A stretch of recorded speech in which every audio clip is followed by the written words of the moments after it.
And today, we're gonna do a part 3 of the reacting to Mr. Nightmare because you guys are loving it. 44 views, and we only have 8 subscribers. Oh, by the way, thank you so much for 8 subscribers. Remember to turn on the post notifications, subscribe if you like this video, and smash that thumbs up button. And I will go get my brother so we can do the whole reaction thing. So I'll see you when we're there. So guys, we're back. My brother just left the room for some reason. I got my water, and we're gonna start the Chuck E. Cheese creepypasta. I'm gonna freaking regret this, but here we go.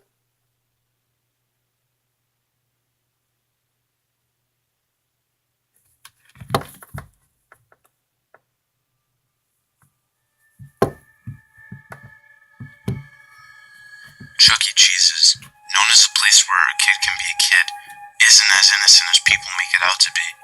Sure, it seems like just another arcade place for kids, with a creepy robotic mascot band on the stage, but unfortunately, I got to experience it. I got to experience the truth, the horrible truth, behind Chuck E. Cheese. During the summer of 2006, I was about to be a senior in high school and I needed some extra cash to buy a car.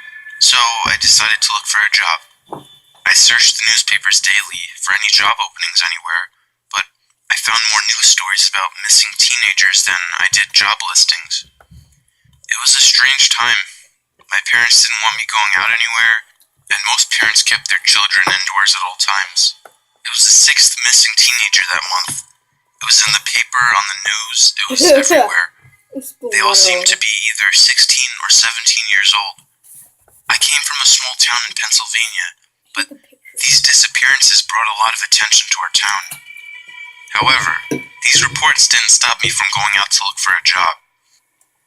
I lived about 10 minutes away walking distance from a big strip mall that had a Chuck E. Cheese in it, and when I was applying to some stores in that strip mall, I noticed that the Chuck E. Cheese had a help wanted sign on the door, so I went in to apply.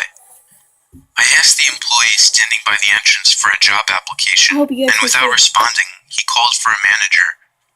A man, probably in his late 40s, walked to me and greeted me, immediately asking when I could start.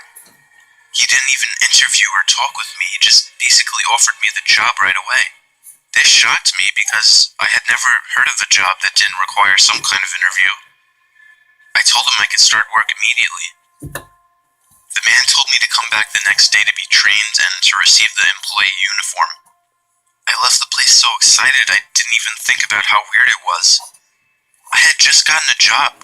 Now I could save up for a car before school starts. It wasn't until I got back home that I started to realize how strange it was that I was spontaneously offered a job with no interviewing. They basically just hired a complete stranger. How did they know if I was qualified or able to do the job? I imagined that they were just really short-staffed and decided to just be happy I got the job. That night, I did some research on what I would most likely be doing as my job. I found out that most new employees would either be cleaning up or dressing as the Chuck E. Cheese mascot. Ugh, great, I thought. I really didn't want to have to walk around in that thing.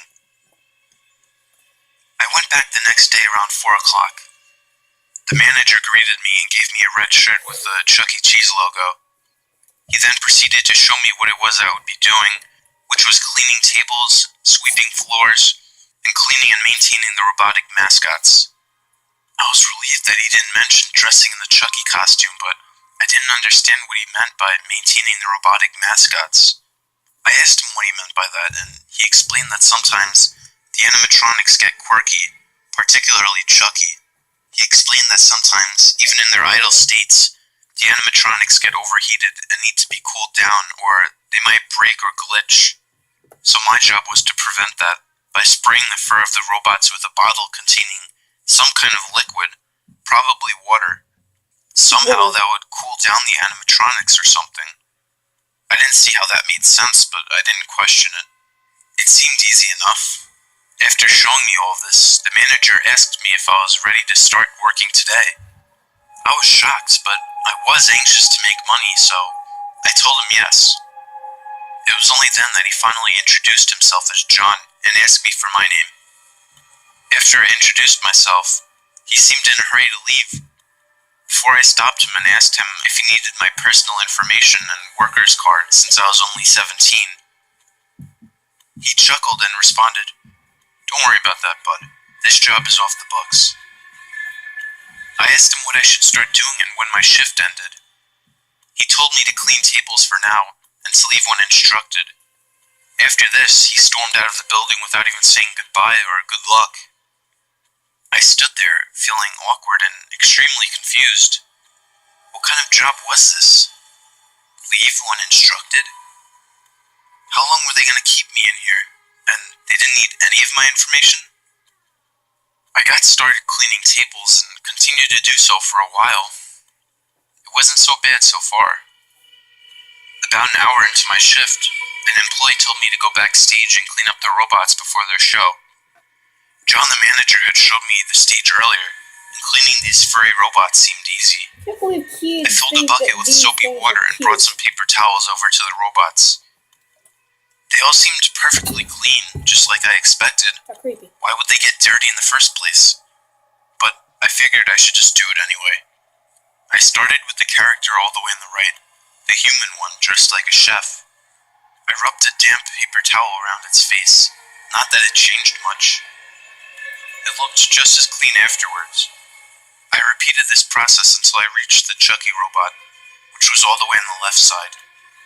This one definitely seemed the most realistic, even to the point where it was really creepy. How could little kids find this shit entertaining? I couldn't understand it. Apart from all the other robots, the Chucky one actually seems pretty dirty, particularly around the mouth. So I scrubbed around the robot's mouth with a damp paper towel. It was weird though, this robot was softer than the others. Just as I finished, the robot turned its head to me and opened its mouth. I jumped back and almost screamed out loud. I walked around to the other side of the robot to see if its head would follow me. It didn't. It seemed obvious to me right away that the Chucky robot was left on for some reason. I didn't really think much of it after that. After another hour of sitting in that room, I had to resume cleaning up tables and floors while the robots did their show. Besides that, it was a pretty easy and boring night. Eventually, an employee came and told me to go home. I think it was almost 9 o'clock when I left. On my way home, I felt kind of happy. I had found such an easy job so quickly. I didn't mind it at all. Most of the shift I had spent in that room, watching those idle robots. At the end of the night, I fell asleep pretty quickly. But around 3 in the morning, I woke up to the sound of something coming from outside. It was incomprehensible at first, but pretty soon I could make it out to be a very high-pitched, creepy laughter. Oh my god, guys.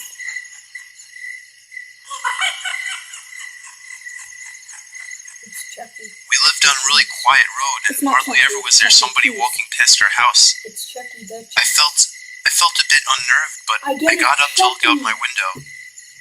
I lifted the blinds up and peeked out the window. On steroids. The street light outside provided enough light to see the side of my property, along with the street and the woods across the street. I scanned the street looking to find anybody out there, but nobody. Just as I was about to get back in my bed, I noticed something across the street, by the edge of the woods. It was the silhouette of what seemed to be a big man. From where he was standing, the light didn't reveal any of his features. All I could see was the black figure facing my window. I pulled down the blind and jumped back into my bed. I almost wanted to tell my dad about it, but I didn't want to seem like a baby. What kind of fucking creep was standing out there like that? Whatever. They're out there and I'm in here, I thought. I tried to fall asleep, but for a whole hour, all I could think about was the figure I saw outside, and wondering if it was still out there. I finally got the courage to lift up my blinds and check again. He was gone. Oh, what a relief. I pulled the blinds headphones back down, and after that, I fell asleep relatively quickly. The next day, I went back to work at around 4. It was weird. That day, when I got there, I noticed that a lot of the other employees were giving me odd stares, like I didn't belong or something. One employee came up to me and told me that I would be watching the animatronics all day. I didn't really have a problem with that, I just wondered why they would need someone to sit there for hours. All they were just robots. The first 2 hours of my shift went slow. None of the robots moved or overheated. I had already finished quote-unquote cleaning them, if I should even call it that, so I didn't have anything to do. I made a note to myself to bring some magazines or something to keep myself entertained the next day. There was no animatronics show that night. I guess they mainly did those for kids' birthday parties. I guess that's why they were all motionless that night. Anyway, sitting around these robots for hours with nothing to do, it gave me time to observe some things, like how the curtains were covered by some kind of electronically moving wall, and how 2 of the robots that were sitting down still managed to be the same height as the other robots that were standing up. I found them all to be creepy, but I found the Chucky robot to be the creepiest. I've never seen an animatronic that looked so real. It genuinely looked like some kind of giant mouse or rat, as stupid as that sounds. The way it was just facing the curtains with the creepy smile on its face, it made me a bit uneasy. Before I could examine it anymore, one of my superiors came behind the stage and told me to take my lunch break. I asked her what the point of my job was and pointed out that I hadn't done anything. Her response was, "Your job is more than meets the eye." What? What do you... Before I could finish my sentence, she walked away. This beyond confused me, and I just thought the girl was a straight-up weirdo. Why would I have reason to think otherwise? During my half-hour lunch, I got a 50% discount on all food from the place, which was nice. While I was eating, another employee, probably in his early 20s, walked up to me and, looking very spooked, said, "Get out of here, while you still can." Before I could respond, he walked quickly to the exit of the building before disappearing for me to never see him again. Wow, there sure are a lot of creeps working here, I thought to myself. But what can you expect, though, when they hire anybody that walks through their doors? When my break was over, well, technically my whole job was a break. I never did anything. But when my lunch break was over, I walked back to the backstage, but when I opened the door to enter, the Chucky robot was facing the door with a big smile on its face. I almost fell back from fear and shock, but curiosity made me instantly walk up to the robot and examine it. I thought it was turned off.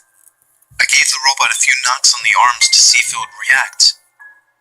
The arms didn't even feel like they were made of plastic under the fur. It felt like I was knocking on an actual arm. The robot then turned to face me again. What the hell was up with this shit? This thing was so realistic, I didn't even want to be in that room anymore, let alone for 3 more hours. I thought for a second that maybe it was overheating and spazzing out, so I sprayed it with the bottle. This only made it more glitchy. Its mouth started to jerk up and down, and its eyes closed. A sickening, squeaking sound erupted from the robot. Fuck, don't tell me I broke it, I thought. I would be glad if I broke The it. motion stopped, and it opened its eyes again. I wasn't gonna try that again.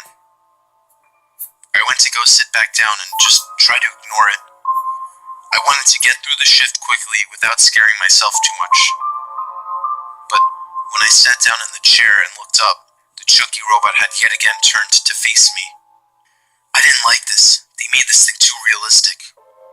I spent the next few hours sitting there uncomfortably, with the robot's eyes watching me. I was thinking about what the girl had said. Your job is more than meets the eye? And that weird guy. Get out of here while you still can? What the fuck does that mean? Are they planning on killing me or something? Stupid nerd.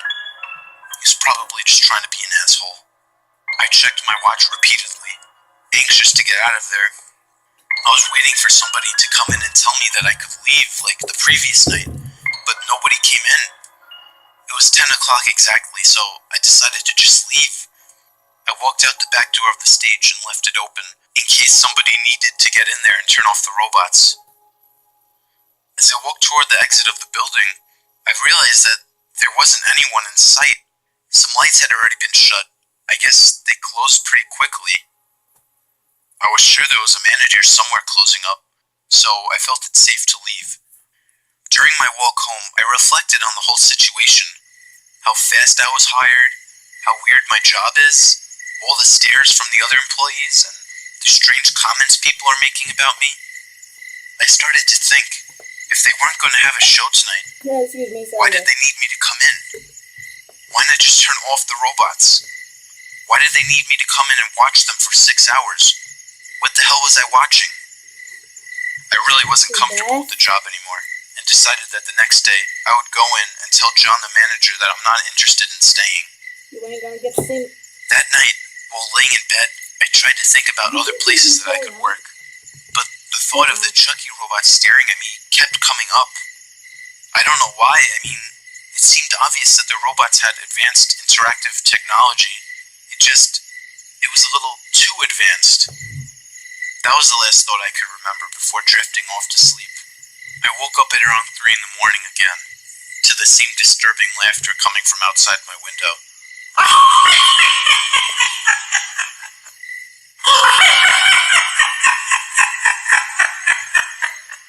This time, it was closer, a lot closer.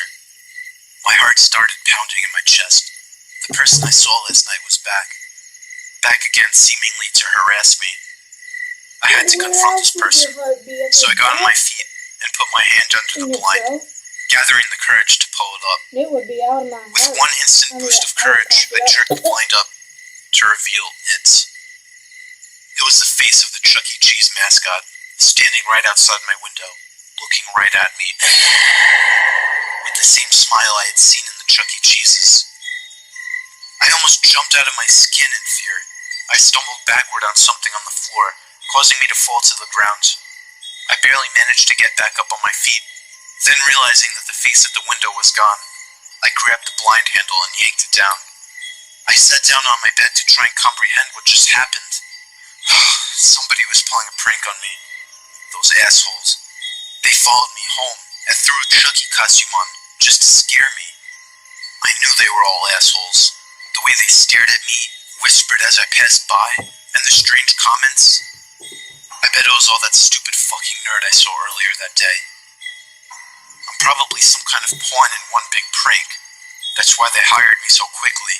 But why? Why me? What did I do? I decided first thing in the morning I would go back to the police and give John the manager a piece of my mind, and tell him I would sue if they continued to harass me. That night, I had trouble falling asleep after that. It was probably hours before I had actually managed to fall back asleep, only to wake up early the next morning. I took a quick shower, skipped breakfast, and stormed out the front door, walking back to the Chuck E. Cheese's. When I arrived there were 3 cop cars parked outside, along with crime scene tape covering the entrance to the place. What the hell is going on here? I thought. I asked a police officer what happened, and he told me that one of the animatronic characters had been stolen from the place the previous night. Who the hell would steal one of these things, and how? I thought to myself. It sure didn't seem like a crime scene to me. It just seemed flat out ridiculous. This whole situation, ever since I started at this job, something has been going on. Something's not right with this place. But I did not want to get to the bottom of it. I just wanted to get away from it. I walked back home and looked up this particular Chuck E. Cheese on Google. Conveniently, there was a phone number for the manager, only it didn't say John. It was some man named George Mayhew. I thought that was strange, but I called the number anyway. Voicemail. I left a message stating what was on my mind and hung up. I hoped that would end that. Then I realized, fuck, I still have to get paid. I put myself in a really awkward position now, since I still had to go back to collect my payment.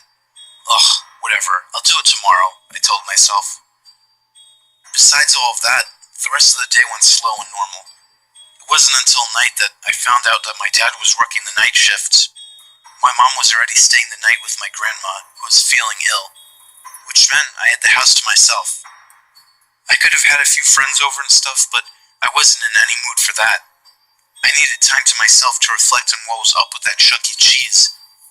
Who the hell steals animatronics? I mean, I guess they're worth something, but to go through that effort, why not rob a jewelry store or something? Whatever, not my problem anymore. That night, I was ready to call the police if the pranksters returned. I kept my cell phone on overnight next to my bed, ready to dial 911. I stayed up late watching TV, dreading having to fall asleep.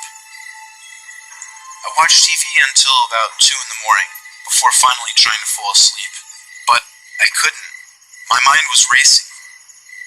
I rolled around in my bed for a good hour, not even remotely tired. My brain was waiting for the laughing from outside, or some kind of knock on the window. So much to the point that I started to become paranoid. I started to imagine sounds like some kind of squeaking noise. I started to imagine seeing things. I thought I could see the silhouette of a figure in the opposite corner of my room. I told myself to stop being paranoid and to just go to sleep. Somehow, I did calm myself down a bit, almost enough to finally fall asleep. I was finally relaxed until...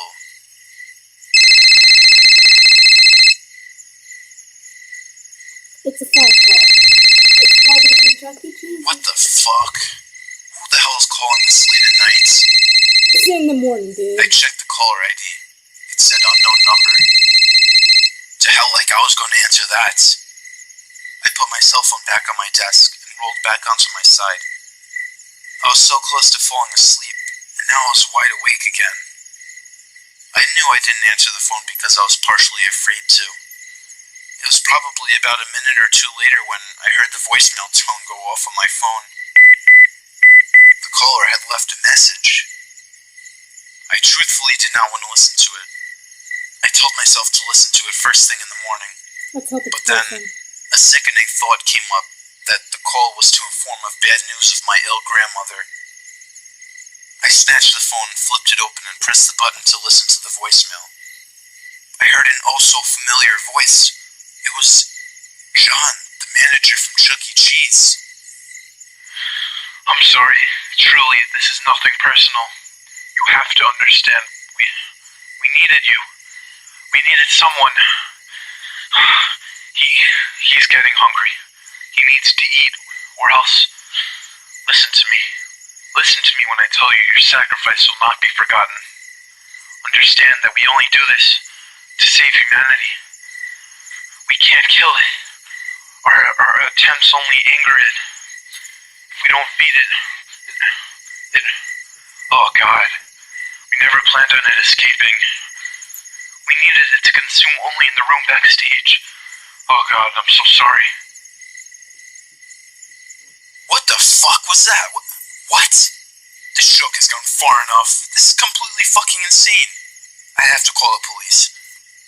I jumped out of my bed and turned on my lamp, anxious to call the police. I dial 911 and raise the phone to my ear. It's only then that I see it. It was the creature. The rat. It was Chucky, standing in the corner of my room, smiling at me. I heard the 911 operator on the other end, but the phone was already on the ground by that time. I felt my stomach churning inside, my hand still to my ear as if I were still holding my phone. I couldn't move. The creature opened its mouth wider than any creature could and started to slowly move toward me. I was trapped. The only way out was through the window. I pulled up the blind and then pulled up my window. I looked behind me. The creature was just a few feet away from me at that point. I jumped out of my window and ran as far away as possible. A few hours later, I walked back to my house, remembering I had dialed 911, so I expected some cops to be there. I was right. My dad's car was in the driveway, too. I explained to them that a man wearing a Chuck E. Cheese costume with a knife broke into the house, and he trapped me in my room, so I had to jump out of my window. I explained to them that I had just started working at the Chuck E. Cheese nearby, and that everything was weird from the start there. They assured me that the place would be investigated, and after a few questions, they were on their way. They did send another patrol car to watch the house for the night. The next day, police were investigating the building and made a gruesome discovery. In the hidden room near the back of the place were the dead corpses of 5 teenagers. All were barely identified as the teenagers reported missing in the news. The place was shut down, but nothing was ever heard from John the manager, or whatever his real name is. After that, the creature never returned to my house. I knew something was off with that place from the start. Of course, I had to improvise a bit with my story. I couldn't tell the police that a giant mouse was trying to eat me. But what kills me the most is knowing that the creature is still out there somewhere, and every so often, I wake up in the night, and just barely, I think I can make out the sound of high-pitched laughter coming from the woods.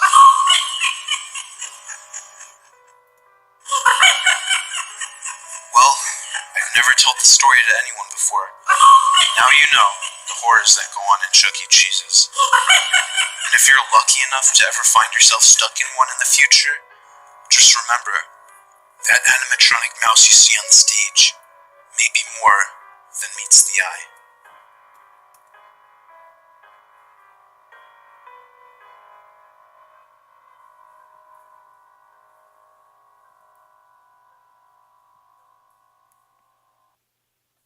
So guys, that's gonna do it.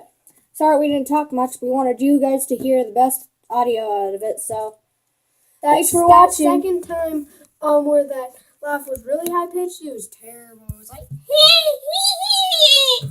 Hey guys, thanks for watching.